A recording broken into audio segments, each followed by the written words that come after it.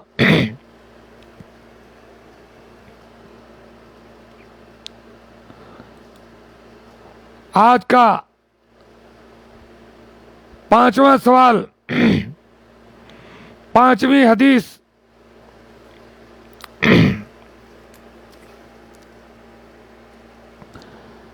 جو بخاری اور مسلم کی ہے۔ اللہ کے رسول صلی اللہ علیہ وسلم کے جوابات کے سلسلے میں حضرت ابو ہریرہ رضی اللہ تعالی عنہ بیان فرماتے ہیں کہ جاء رجل الی رسول اللہ صلی اللہ علیہ وسلم،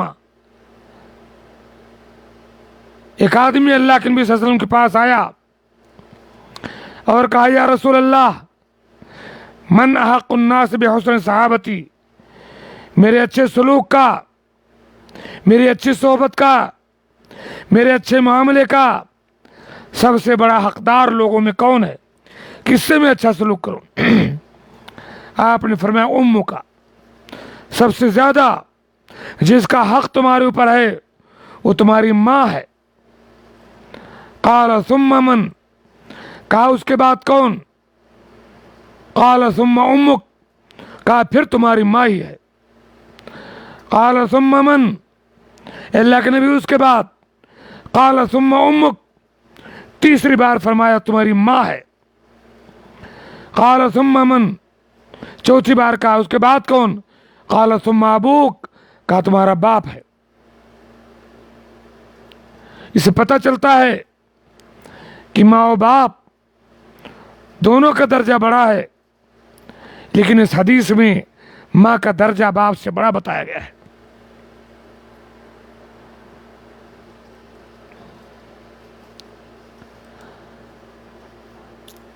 آج کا 6واں سوال اور 6ٹھی حدیث، پیارے رسول صلی اللہ علیہ وسلم سے سوالات کے سلسلے میں ابن ماجہ کی صحیح حدیث ہے۔ اللہ کے رسول صلی اللہ علیہ وسلم نے ایک بار فرمایا ان للہ اہلین من الناس، لوگوں میں سے کچھ لوگ اللہ والے ہیں۔ صرف 2 لوگ دکھائی دے رہے ہیں دیکھنے والے، اگر اور لوگوں کو جوڑ دیتے تو مہربانی۔ لوگوں میں کچھ لوگ اللہ والے ہیں۔ صحابہ کرام نے سوال کیا من ہم یا رسول اللہ، اے اللہ کے رسول یہ اللہ والے کون ہیں؟ اللہ والے کون ہیں؟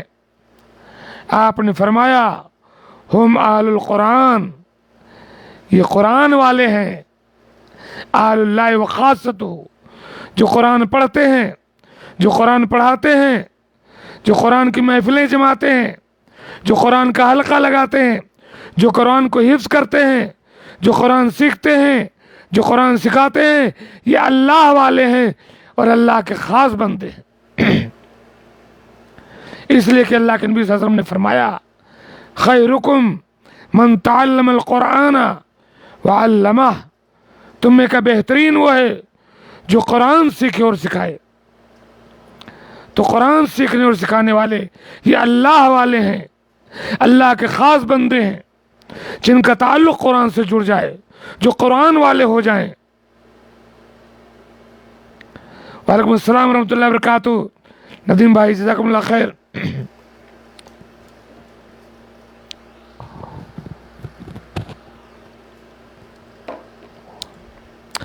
آج کا 7واں سوال، پیارے رسول صلی اللہ علیہ وسلم سے کیا گیا 7واں سوال،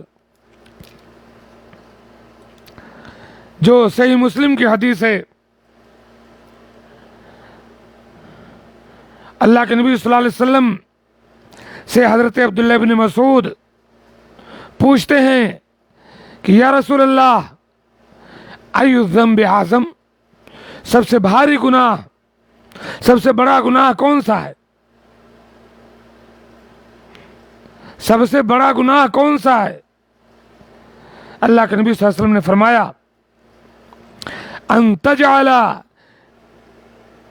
للہ ندا وهو خلقک، سب سے بھاری گناہ، سب سے بڑا گناہ یہ ہے کہ تم اللہ کے ساتھ کسی کو شریک کرو، اللہ کا ہم پلہ کسی کو مانو، اللہ کا حق کسی اور کو دے دو، اللہ کے ساتھ شرک کرو، حالانکہ اللہ نے تم کو پیدا کیا۔ تو سب سے بھاری گناہ اللہ کے ساتھ شرک کرنا ہے۔ قلت ثم ایو، عبداللہ بن مسعود نے دوسرا سوال کیا، اے اللہ کے رسول صلی اللہ علیہ وسلم، شرک کے بعد دوسرا سب سے بڑا گناہ کون سا ہے؟ آپ نے فرمایا ان تقتل ولدک من اجل ان یطعم معک، روزی روٹی کے ڈر سے، فقر و فاقہ کے ڈر سے اپنی اولاد کو قتل کر دو، ماں کے پیٹ میں مار دو، بچہ گروا دو، یہ شرک کے بعد دوسرا سب سے بڑا گناہ ہے۔ ارے روزی دینے والا اللہ ہے، تم کون ہوتے ہو ایک آنے والی جان کو ماں کے پیٹ میں مارنے والوں، بچہ گروانے والوں، ابورشن کرانے والوں؟ روزی تم دیتے ہو کہ روزی اللہ دیتا ہے؟ حرام ہے، یہ شرک کے بعد سب سے بڑا جرم ہے، بچوں کو ماں کے پیٹ میں مارنا، پھنس جاؤ گے قیامت کے دن۔ پیارے رسول صلی اللہ علیہ وسلم نے فرمایا شرک کے بعد سب سے بڑا گناہ اپنی اولاد کو قتل کرنا ہے۔ قلت ثم ایو، عبداللہ بن مسعود کہتے ہیں میں نے سوال کیا کہ اس کے بعد کون سا گناہ سب سے بڑا ہے؟ فرمایا ان تزانی حلیلۃ جارک، اپنی پڑوس کی عورت سے زنا کرو۔ زنا کرنا تو ایسی بڑا جرم ہے، اور پڑوس کی عورت کے ساتھ زنا کرنا سب سے بڑا جرم ہے۔ پڑوسی آپ پر اعتماد کرتا ہے، آپ کا آنا جانا ہوتا ہے، وہاں آپ سے قریب ہوتا ہے، آپ کی نظر پڑتی ہے، آپ کی دیکھ ریکھ میں ہوتا ہے، اس کے بعد آپ وشواس گھات کریں، دھوکہ دیں اپنے پڑوسی کو، اس کی بیوی کے ساتھ زنا کریں، یہ سب سے بڑا جرم ہے۔ ایک حدیث میں آپ نے فرمایا کہ پڑوسی کی بیوی کے ساتھ زنا کرنا 10 عورتوں کے ساتھ زنا سے بھی بڑھ کر کے ہے۔ کیا بات ہے، کہاں جی رہے ہیں ہم لوگ؟ معاشرہ کہاں جا رہا ہے؟ بے حیائی اور بے پردگی کی وجہ سے زناکاری کس حد تک عام ہو گئی ہے۔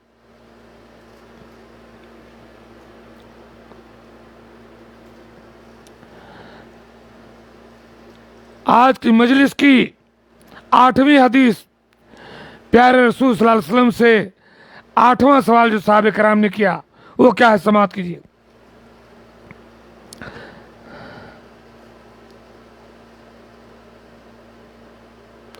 صحیح مسلم کی حدیث ہے،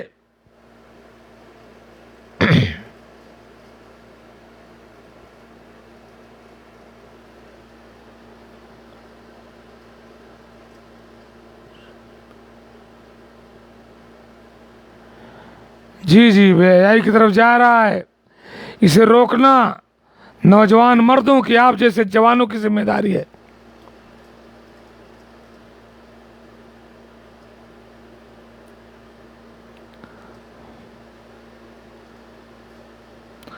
جوانوں درس و عبرت سیکھ لو تم غار والوں سے، جوانی کیسے گزرے سیکھ لو اللہ والوں سے۔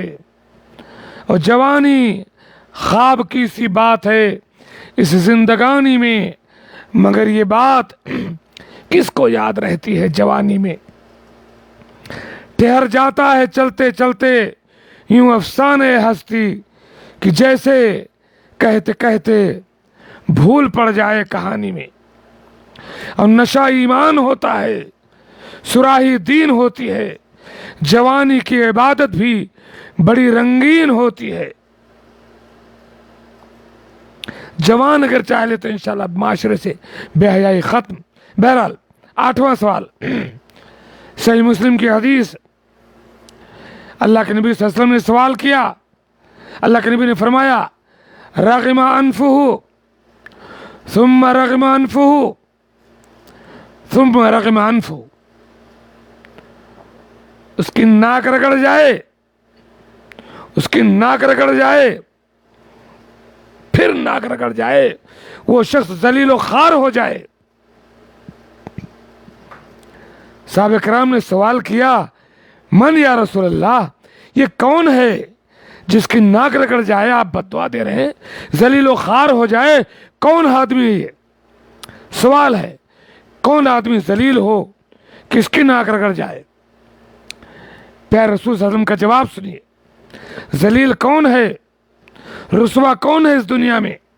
پیارے آقا صلی اللہ علیہ وسلم جواب دیتے ہیں، سماعت کرو، من ادرک والدیہ عند الکبر احدہما او کلیہما ثم لم يدخل الجنہ، وہ شخص ذلیل ہو جائے، اس کی ناک رگڑ جائے جو اپنے والدین کو بڑھاپے میں پائے، دونوں کو پائے یا کسی ایک کو پائے، اور ان کی خدمت کر کے جنت اپنے نام نہ لکھوا لے، وہ شخص ذلیل و خوار ہو جائے۔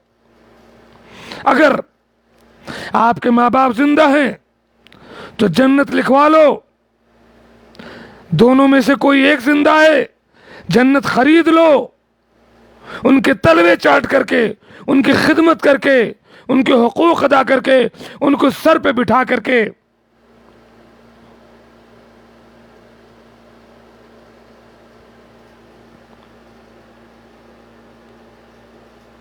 وبالوالدین احسانا، اللہ کے حق کے بعد والدین کا دوسرا حق ہے۔ ماں باپ اس جہاں میں سب سے بڑی ہے دولت، سچ پوچھئے تو یہ ہیں دونوں خدا کی رحمت، اللہ کی رحمت ہے یہ۔ ان کا سایہ جب سے سر سے ہٹ جاتا ہے تو سمجھ میں آتا ہے کہ ماں باپ کی قیمت کیا ہے۔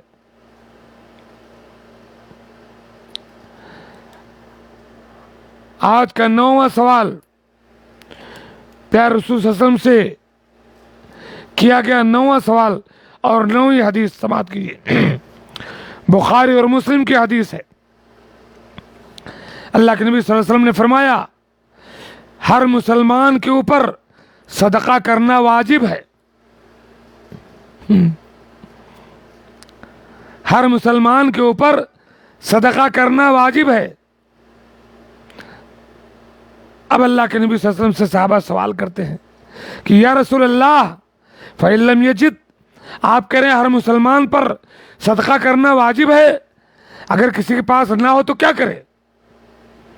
آپ نے فرمایا کیوں نہیں، یعمل بیدیہ فینفع نفسہ ویتصدق، کاہل ہو کر بیٹھے نہیں، سست ہو کر بیٹھو نہیں، اپنے ہاتھ سے کمائی کرو، اپنے آپ کو فائدہ پہنچاؤ، اللہ کے کمزور بندوں کو صدقہ کرو۔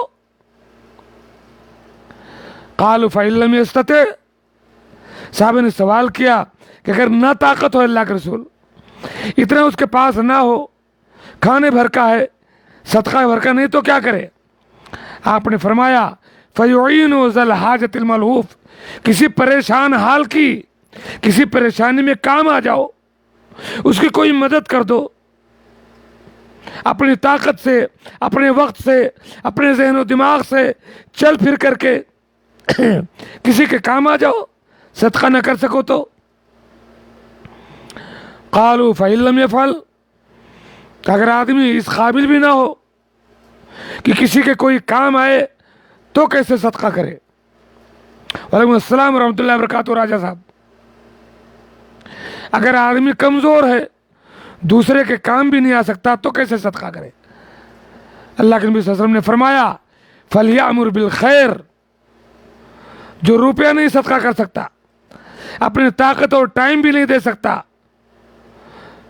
تو بھلائی کا حکم دے لوگوں کو، جو بھی اچھی بات اسے پتا ہے شریعت کی، اسے اس کا حکم دے، او قال بالمعروف، یا اچھی اچھی باتیں کرے۔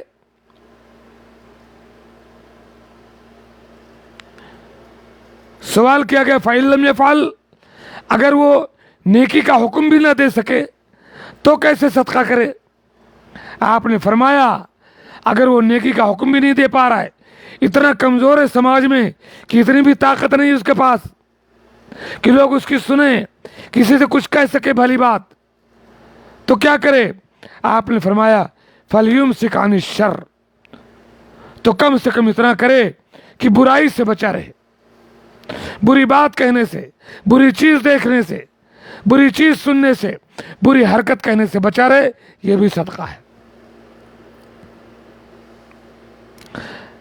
اور اللہ کے رسول صلی اللہ علیہ وسلم نے ایک دوسری حدیث میں فرمایا تبسمک فی وجہ اخیک صدقہ، صدقہ کے لیے روپے پیسے کی ضرورت نہیں، اپنے بھائی سے ملو، مسکرا دو ہنستے ہوئے، یہ بھی صدقہ ہے، آپ کی مسکراہٹ سے اس کا دل ہرا ہو جائے گا۔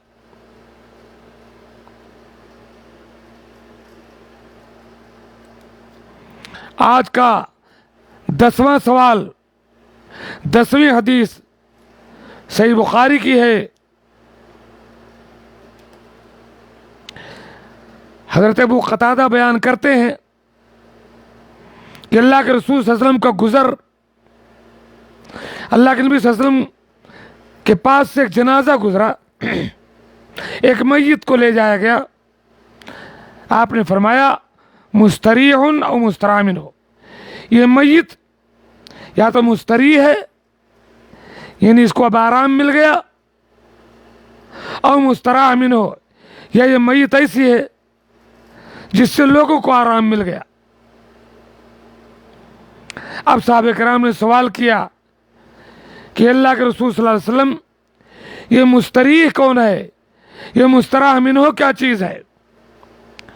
اللہ کے نبی صلی اللہ علیہ وسلم نے فرمایا، جواب دیا العبد المؤمن یستریح من نصب الدنیا وعزاها الی رحمت اللہ، ایک بندے مومن جب مرتا ہے تو دنیا کی مصیبتوں سے، دنیا کی پریشانیوں سے، دنیا کی حیث کھیت سے چھٹی پا کر کے اللہ کی رحمت کے سائے میں چلا جاتا ہے، مستریح، آرام، مومن۔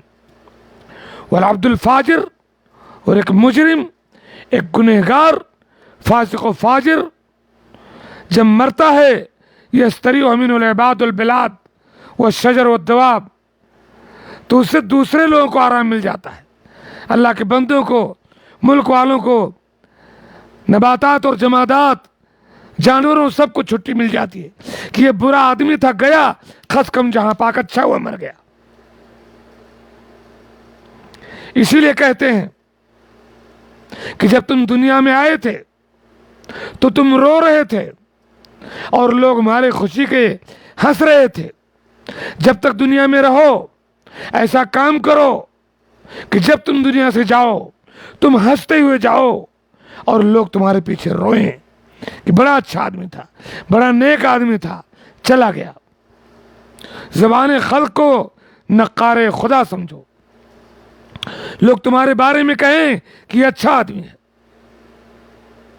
ایک بار اللہ کے نبی صلی اللہ علیہ وسلم کے پاس سے ایک جنازہ گزرا، آپ نے فرمایا، لوگوں نے کہا کہ بہت اچھا آدمی، بہت اچھا آدمی، لوگ اس کی تعریف کرنے لگے۔ آپ نے فرمایا وجبت وجبت وجبت، واجب ہو گئی اس کے لیے، واجب ہو گئی، واجب ہو گئی، چلا گیا۔ ایک اور جنازہ گزرا، لوگ اس کی برائی کرنے لگے کہ بڑا مجرم تھا، بڑا لوگوں کو تکلیف دیتا تھا، بڑا بدمعاش تھا۔ آپ نے فرمایا وجبت وجبت، اس کے لیے واجب ہو گئی۔ صحابہ کرام نے کہا کہ اللہ کے نبی صلی اللہ علیہ وسلم ایک جنازہ جب گزرا، لوگ اس کی تعریف کر رہے تھے کہ یہ بڑا اچھا آدمی تھا، تب بھی آپ نے فرمایا کہ واجب ہو گئی۔ اور ایک آدمی گزرا جس کے لوگ برائی کر رہے ہیں کہ یہ برا آدمی ہے، تب بھی آپ نے فرمایا واجب ہو گئی۔ آپ نے فرمایا جس کی لوگ تعریف کر رہے تھے اس کے بارے میں نے کہا کہ جنت واجب ہو گئی، اور جس کے لوگ برائی کر رہے تھے اس کے لیے جہنم واجب ہو گئی۔ اسی لیے اللہ کے نبی صلی اللہ علیہ وسلم نے فرمایا کہ جس کے جنازے کی نماز 40 موحد پڑھ لیں، بعض روایت میں 100 ہے، تو ان کی شفاعت اللہ تعالیٰ قبول کر لے گا اور اسے جنت دے دے گا۔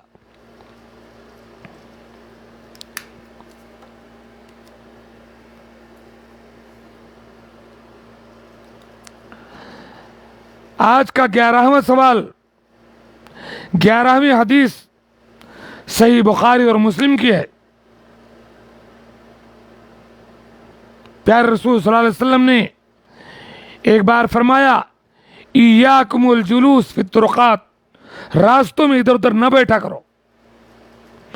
گنڈوں اور لفنگوں کی طرح سے لوگ راستوں میں بیٹھے، کوئی پل پر کوئی راستے میں، تو راستوں میں نہ بیٹھا کرو، یہ اخلاق کے خلاف ہے۔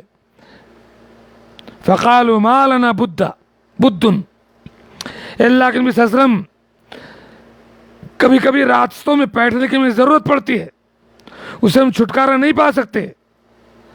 آپ نے فرمایا، صحابہ نے کہا انما ہی مجالسنا نتحدث فیہ، وہ ہماری بیٹھکیں ہیں، بس اوقات ہمیں بیٹھنا پڑتا ہے، ضرورت ہوتی ہے۔ قال فإذا أبيتم إلا المجالس، آپ نے فرمایا پہلی بات تو راستوں میں نہ بیٹھو، اور اگر بیٹھنا ضروری پڑ جائے فَأَدُّوا فَأَعْطُوا الطَّرِيقَ حَقَّهَا، تو راستے کو راستے کا حق ادا کرو۔ یہاں ہم انسانوں کا حق ادا نہیں کرتے، کہا راستے کا حق ادا کرو۔ صحابہ کرام نے پوچھا، سوال کیا کہ وما حق الطریق، اللہ کے رسول صلی اللہ علیہ وسلم راستے کا کیا حق ہے؟ جب ہم راستے میں بیٹھے ہوں تو راستے کا حق کیسے ادا کریں؟ آپ نے فرمایا سنو، راستے کا کیا حق ہے؟ غض البصر، نگاہ نیچی رکھو۔ بہنیں بیٹیاں آتی جاتی ہیں، اپنی نگاہ نیچی رکھو، غلط نگاہ کسی پر نہ پڑے، شہوت نہ بڑھ کے تمہاری، نگاہ نیچے رکھو۔ وکف الاذی، اپنی ذات سے کسی کو تکلیف نہ دو راستوں میں بیٹھ کر کے۔ ورد السلام، سلام کا جواب دو، آتے جاتے لوگ سلام کریں اس کا جواب دو۔ وامر بالمعروف، اور راستوں میں بیٹھ کر اگر تم کوئی بھلی بات تمہیں سمجھ میں آئے تو لوگوں کو نیکی کا حکم دو، ونہی عن المنکر، کوئی برائی دیکھو تو ٹوکو۔ یہ ایمان کی نشانی ہے۔ اللہ کے نبی صلی اللہ علیہ وسلم نے فرمایا، من رأى منکم منکرا فلیغیرہ بیدہ، جہاں کہیں برائی دیکھو طاقت ہو تو ہاتھ سے روکو، فإن لم یستطع فبلسانہ، ہاتھ سے نہیں روک سکتے زبان سے روکو، فإن لم یستطع فبقلبہ، اگر اتنی بھی طاقت نہ ہو وہاں سے اڑ جاؤ۔ یہ ایمان کا سب سے کمزور درجہ ہے۔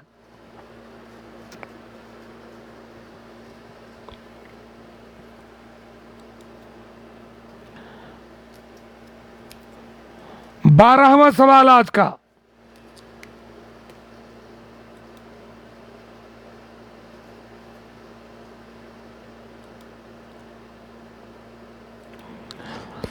آج کا 12واں سوال ابن ماجہ اور بیہقی کی روایت ہے، جسے علامہ البانی نے صحیح کہا ہے۔ حضرت عبداللہ ابن عمر رضی اللہ تعالیٰ عنہ بیان کرتے ہیں کہ اللہ کے نبی صلی اللہ علیہ وسلم سے سوال کیا گیا، یا رسول اللہ ای الناس افضل، لوگوں میں سب سے افضل، سب سے فضیلت والا، سب سے بڑے درجے والا کون ہے؟ آپ نے فرمایا، کلو مخموم القلب صدوق اللسان، کلو، ہر وہ آدمی جو مخموم القلب ہو، پاکیزہ، صاف ستھرا، جرم سے پاک، نہ سرکشی، نہ دھوکہ، نہ حسد، نہ غبار، جس کا دل پاک اور صاف ہو، وہ ہے مخموم القلب، سب سے افضل آدمی، وہ صدوق اللسان، اور سچ بولنے والا، سچ بولنے والا، جھوٹی بات نہ کرے، منافقت نہ کرے، اور مخموم القلب، جس کا دل صاف ہو، نہ دھوکہ، نہ حسد، نہ غبار۔ کیسا بھی ہو گلے سے لگا لوں گا میں اسے، لیکن یہ شرط ہے کہ وہ دل کا برا نہ ہو۔ اور آج کا آخری سوال اور 13واں سوال، اور سب سے اہم سوال، سب سے اہم جواب، اس مجلس کی سب سے قیمتی بات، سب سے قیمتی سوال، سب سے قیمتی جواب سنیے، اور یہیں پر میں اپنی بات ختم کروں گا۔ صحیح بخاری کی حدیث ہے، حضرت ابو ہریرہ بیان کرتے ہیں، قلت یا رسول اللہ، اے اللہ کے نبی صلی اللہ علیہ وسلم، من اسعد الناس بشفاعتک یوم القیامہ، قیامت کے دن آپ کی شفاعت کا کون خوشبخت سب سے بڑا مستحق ہے؟ کون سعادت مند ہے جسے قیامت کے دن آپ کی شفاعت نصیب ہوگی؟ آپ نے فرمایا، لقد ظننت یا ابا ہریرہ اللہ یسألنی عن ھذا الحدیث احد اول منک، ابو ہریرہ مجھے پتا تھا کہ اس مسئلے کے بارے میں تم سے پہلے کوئی سوال نہیں کرے گا، لما رأیت من حریصک علی الحدیث، کیونکہ میں دیکھ رہا ہوں تم بہت حریص ہو، تم کو بہت شوق ہے حدیثیں سیکھنے کا۔ مجھے پتا تھا کہ یہ قیمتی سوال تم ہی کرو گے، قیامت کے دن پیارے نبی صلی اللہ علیہ وسلم کی شفاعت کا کون خوشبخت سب سے زیادہ مستحق ہے؟ جواب سماعت کیجئے۔ پیارے آقا صلی اللہ علیہ وسلم نے فرمایا، اسعد الناس بشفاعتی، میری شفاعت کا سب سے زیادہ حقدار، سب سے بڑا خوشبخت قیامت کے دن وہ ہوگا، من قال لا الہ الا خالصا من قبل نفسی، جس نے دل کی گہرائی سے کلمہ توحید کا اقرار کیا ہو اور شرک نہ کیا ہو، وہ اللہ کے نبی صلی اللہ علیہ وسلم کی شفاعت کا مستحق ہوگا۔ شرک کرنے والے، قبروں کا طواف کرنے والے، پیروں فقیروں کے نام پر برغا اور بکرے، نذر و نیاز اور قربانیاں کرنے والے،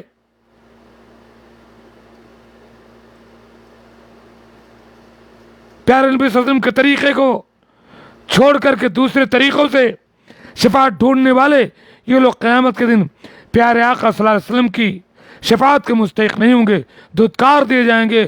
موحدین، اہل توحید جنہوں نے شرک نہ کیا ہو، وہ پیارے آقا صلی اللہ علیہ وسلم کی شفاعت کے مستحق ہوں گے۔ آپ صلی اللہ علیہ وسلم نے یہ بھی فرمایا کہ اللہ تعالیٰ نے ہر نبی کو ایک دعا کی اتھارٹی دی، سب نے وہ دعا کر لی، ان کی دعائیں قبول ہو گئیں۔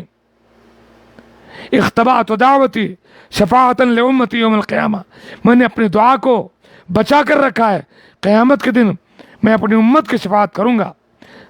فَهِيَ نَائِلَةٌ مِّنْ أُمَّتِي